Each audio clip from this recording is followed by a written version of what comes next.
Eh bien bonjour à vous tous et vous toutes à toutes et bienvenue sur la téléboutique achat de Kilécon TV.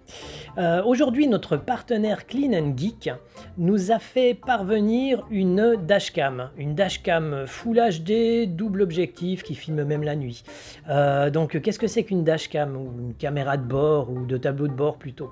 Je sais pas, je pense que vous avez déjà vu sur les réseaux sociaux, sur YouTube principalement, des scènes qui se passent sur la route, parfois un petit peu trash, souvent en Russie. Voilà, en fait, en gros, c'est ça une dashcam. Ça vous permet, en cas d'accident, de prouver votre bonne foi. Et puis, par contre, bon, si c'est vous qui êtes en tort, on peut aussi vous demander. Hein. Donc voilà, enfin, c'est à double tranchant. En plus, celle-là, donc elle est double objectif, elle permet de filmer l'habitacle. Donc que ce soit pour les professionnels comme les taxis, les VTC, ou alors simplement pour garder une trace de ce qui se passe à l'intérieur de la voiture. Des fois, il se passe des trucs sympas, marrants. Voilà. Ouais, ça peut être bien. Donc, on va tout simplement commencer par l'unboxing. Eh bien, on se retrouve pour ce tout premier unboxing sur Kilécon TV, sur la téléboutique achat de Kilécon TV. Donc, voici ce qu'ils nous ont envoyé Clean & Geek. Voilà, donc dashboard caméra 1080p, ce qui est du Full HD. Voilà, c'est comme je disais, hein, Full HD, car recorder, voilà. Et puis, bon, de l'autre côté, numéro de série, machin, made in China, on a l'habitude.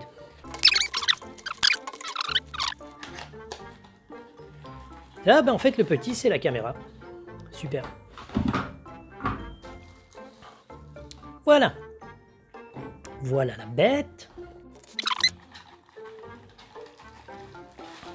On a donc le petit matériel, c'est-à-dire une ventouse de fixation pour le pare-brise qui va venir s'enficher, s'enclipser quelque part par là.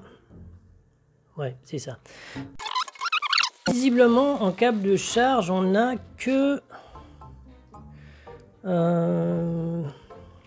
allume-cigare.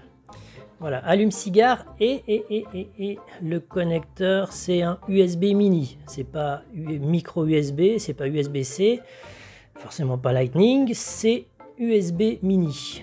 Avec un câble relativement lent quand même, ce qui permet de bien le faire passer le long du tableau de bord et puis sans qu'il y ait des fils qui traînent, c'est moche, c'est pas beau.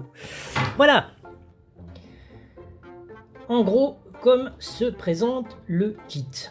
Maintenant, il n'y a plus qu'à aller l'installer. Bien, on se retrouve dans la voiture. J'ai donc installé la caméra. C'est pas bien difficile à poser en fait parce que vous la fixez au pare-brise avec la ventouse. Et puis, vous avez donc un câble allume-cigare d'une longueur d'environ 3 mètres, je crois, ce qui est largement suffisant pour l'alimenter, parce qu'il faut que ça soit alimenté en permanence. L'autonomie elle-même de l'appareil est assez faible en fait, un peu comme les GPS d'ailleurs.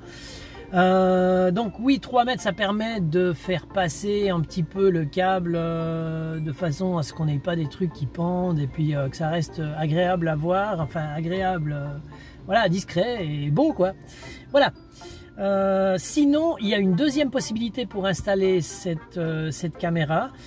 C'est une option. Il suffit de la brancher à la prise qui sert à brancher les ordinateurs, vous savez, quand vous emmenez votre voiture à l'entretien. Cette prise a l'avantage d'alimenter en permanence, même lorsque le moteur tourne pas, lorsque la voiture n'est pas en marche, d'alimenter en permanence la caméra, ce qui sert à activer sur la caméra l'option parking.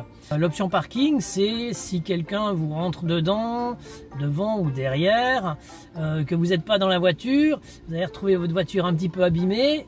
Là, vous avez la plaque minéralogique de la personne, ou alors si quelqu'un de mal intentionné s'en prend à votre voiture, il y a un détecteur de proximité, et pareil, la caméra se met en marche et puis va vous filmer les malfaisants. Voilà, une option que je vous mets aussi en lien, tout comme la caméra. Alors, retour d'expérience après quelques jours d'utilisation de cette caméra, c'est sécurisant. Ce qui est génial, c'est que c'est complètement automatique. On a besoin de s'occuper de rien du tout. En fait, on met la carte mémoire dedans, une carte que je recommande minimum 32 Go. 32 Go, ça correspond à peu près, on va dire, à 2 heures d'enregistrement, parce qu'il faut comprendre que ça enregistre en double, hein, donc l'intérieur et l'extérieur.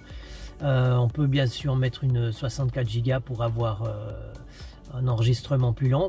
À savoir que une fois que la carte est pleine, ça va pas s'arrêter, ça va simplement effacer les fichiers les plus anciens, les plus vieux, qui servent à plus rien. Voilà. Donc si vous voulez vraiment garder sur un long parcours, hein, sur toute une journée comme nous ce qu'on fait, il faut vraiment prévoir une carte mémoire assez conséquente. Voilà. Sinon, oui, je disais, c'est sécurisant, c'est bien, la qualité est bonne, les réglages sont simples. Nous, alors petite anecdote, en fait, quand on a reçu la caméra, était d'origine en russe, donc il a fallu taper sur Google langue, traduction langue en russe, pour pouvoir la remettre en français, savoir, enfin langage, pour savoir comment ça s'écrivait langue en russe, vu que c'est du cyrillique. Et voilà, et puis donc bien sûr, hein, tout ce qui va dans le sens de la sécurité, vous me connaissez, je recommande, donc n'hésitez pas, hein. Et puis n'hésitez pas à aller voir chez Clean & Geek, parce que chez Clean & Geek, en fait, vous avez un tarif affiché et puis vous avez des promos, des codes promo. Donc avec le code promo VIP Drive 20, vous avez 20%. Voilà. C'est aussi facile que ça, ce qui vous fait une caméra avec les frais de port dans les 58 €, ce qui est absolument pas très cher. Voilà. C'était Kogan Silver Cloud sur la téléboutique achat de Kilecon TV.